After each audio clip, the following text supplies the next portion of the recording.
I kind of call it 4 stages of the fraud. The early years were more on aggressive accounting of manipulating reserves and different areas of judgment on the balance sheet.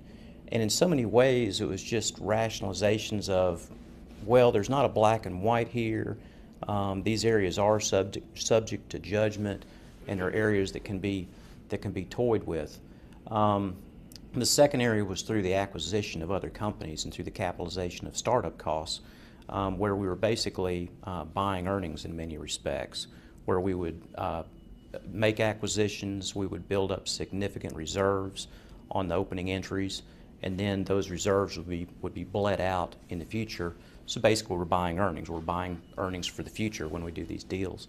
Then there were the large company acquisitions, what I call really the third area of the fraud, where we went out and did the multi-million-dollar deals with other companies, and there was a lot of aggressive accounting that took place, and a lot of fraudulent accounting that took place in the management of those numbers.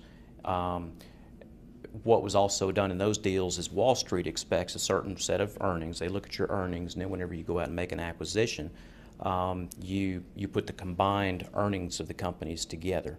The fourth level of the fraud, I mean, it was just, things were so out of control. Richard's demands were still at such a level where earnings had to be met every quarter, and we just started making stuff up. I mean, creating assets that didn't exist. Every area on the balance sheet was basically a work of fiction in terms of debits that shouldn't have been there, creating false entries, and it was all done to keep Wall Street happy. There was a group of people in the accounting department that basically managed the debits and credits of the fraud, so that the lower level people wouldn't be making the journal entries.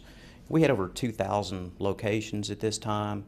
The entries themselves were in the millions of dollars, and you still had to make journal entries small enough to try to avoid detection by the auditors. What we finally wound up doing was putting on an Excel spreadsheet basically the areas in which the fraud was going to occur each quarter. You know, like we're going to debit X million in the inventory or property, plant, equipment, or whatever area of the balance sheet. We would identify those at a high level, say this is how much money needs to go into that, and then with the Excel interface between that and our accounting system, it would basically make the journal entries for us.